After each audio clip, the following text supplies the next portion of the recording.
Hola, bienvenidos. Hoy vamos a tratar una pregunta interesante. ¿Existió Abraham en realidad? Como sabemos, Abraham es el primer patriarca bíblico. Dios lo llamó desde la ciudad de Ur hacia Canaán. De él vendría una nación por la cual Dios bendeciría a todas las demás naciones. Entonces creo que es natural preguntar, ¿existió este personaje? Es decir, ¿qué evidencias tenemos? ¿Qué indicios hay de que Abraham haya existido? Y creo que como una primera pregunta, ¿tenemos alguna evidencia arqueológica de la existencia de Abraham, de este personaje? ¿Tenemos evidencias directas arqueológicas?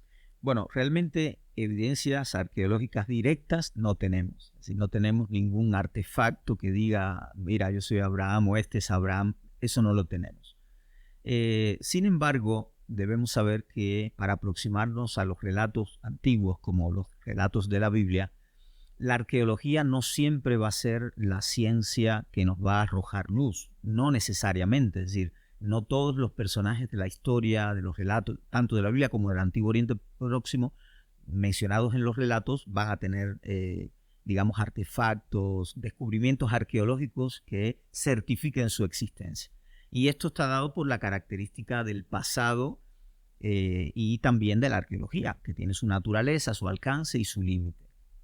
Entonces, la arqueología tiene sus limitaciones. Así que el hecho de que no haya evidencia directa para un individuo, alguna inscripción, algún texto, no significa que no haya existido.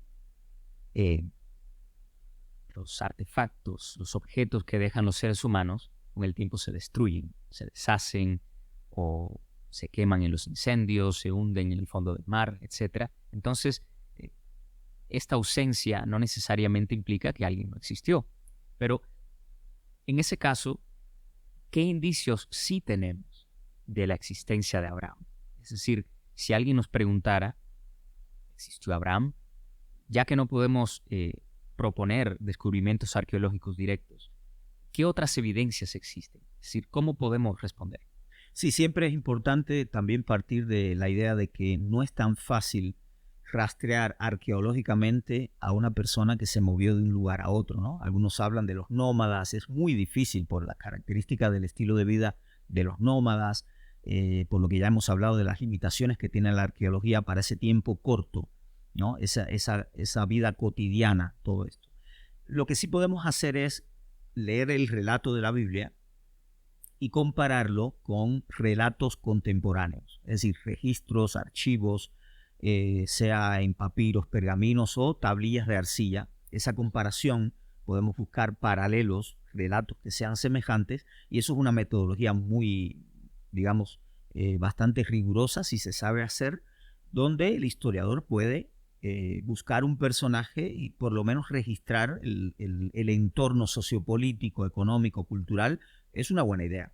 Entonces, la idea es que podemos tomar el texto donde se habla de Abraham, es decir, en el Pentateuco se habla de Abraham, es un texto bíblico, y luego podemos ver qué otros textos o fuentes de la misma época, cómo describen el mundo, ¿no? Cómo describen las circunstancias políticas, la economía, etcétera. Entonces, si coincide lo que dice la Biblia con lo que dicen estos textos antiguos de la misma época sobre la que escriben, por supuesto. Exacto.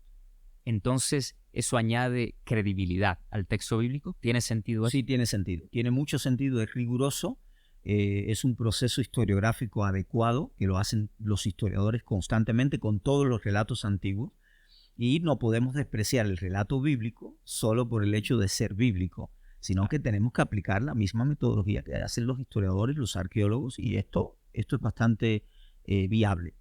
Entonces, bueno, ya que estamos en esta coyuntura, sabemos que Abraham vivió, floreció en el segundo milenio antes de Cristo.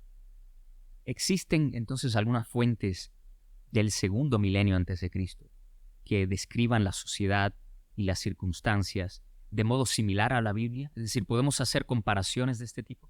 Sí, bueno, como siempre conversamos, es un poco difícil para que las personas sepan ubicar cronológicamente a Abraham con un Sí, alto grado de precisión o de certeza, porque sabemos que los relatos antiguos son son un poco complicados. Y aparte que en la Biblia no hay una cronología absoluta sobre este personaje. Pero por datos, por investigaciones que se han hecho, algunas personas lo ubican a finales del tercer milenio, es decir, año 2096, algunos dicen 2100, otros, por relaciones de contextos, lo ubican en el año, como bien has dicho, a principios del segundo milenio, 1800, algunos 1900, esa sería la idea. Entonces, hay que precisar que tenemos muchos archivos en el Antiguo Oriente Próximo y tenemos códigos legales o sistemas legales, como gustan a otras personas decir, que también son sentencias que se escribieron en diferentes territorios, en diferentes imperios. Tenemos, por ejemplo, el código de Urnamo, tenemos o las leyes de Lipit Ishtar, tenemos también las leyes de Eshnuna, que datan del 1800 a.C., por la época de Abraham.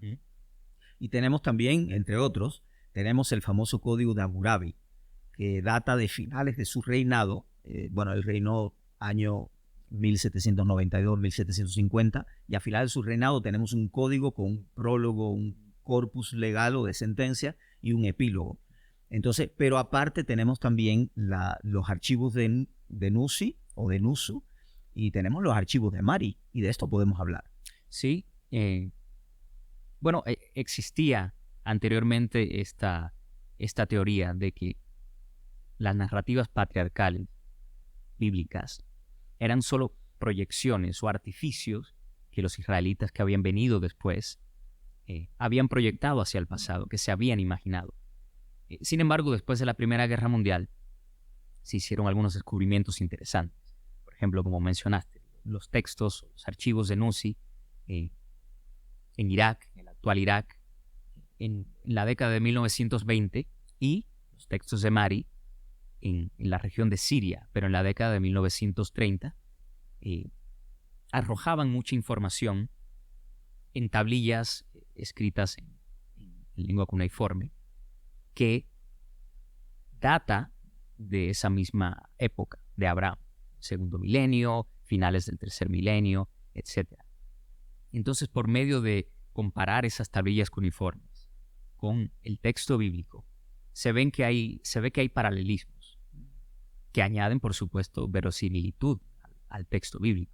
Entonces, nombres de personas y lugares, descripciones del estilo de vida seminómada, costumbres, términos específicos, lo que significa que cuando la Escritura menciona todos los datos alrededor de la vida de Abraham y Abraham mismo, esto tiene un alto nivel de precisión al compararlo con otros textos, con otras fuentes extra bíblicas, no hechas por autores bíblicos, pero de la misma época.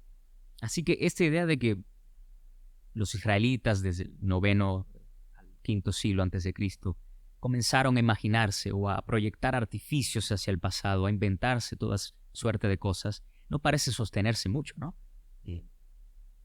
Si tenemos fuentes extra bíblicas que describen el mundo del mismo modo en que la Biblia describe el mundo en esa época, creo que hay un alto nivel de probabilidad, de verosimilitud, de que las narrativas bíblicas son en efecto precisas, son exactas. ¿Qué crees al respecto? Sí, creemos que sí.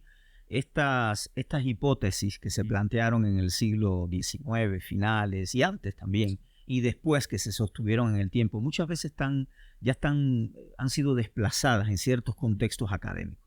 Pero en otros, esas hipótesis, con otra forma, sobreviven y desde otra perspectiva, inclusive desde otra retórica, siguen sobreviviendo, ¿no? Y la idea de decir que hubo en la época exílica de Babilonia, ¿no? Cuando Babilonia lleva al reino de Judá a su región, al imperio, o posterior a esto, es decir, a la época persa, esto no es tan riguroso como aparenta ser, ¿no? Decir que ellos miraron en retrospectiva y dijeron, bueno, vamos a imaginar lo que pudo haber pasado, una ideología. Eso no es tan sencillo de demostrarlo, porque tenemos que ser muy objetivos. Primero, no tenemos evidencias de que existiera ese tipo de escuela que se imaginó todo esto. La gente habla mucho de Esdras, pero hay que tener cuidado, inclusive al darle tratamiento al relato sobre Esdras, hay que tener cuidado, ¿no? Entonces, nosotros creemos que la mejor metodología sería revisar los textos antiguos, los patriarcales, y compararlos como bien has dicho, con estos relatos o estos archivos que registran contratos matrimoniales y otros trueques comerciales y otros asuntos importantes. Y eso sería una buena metodología, ¿no?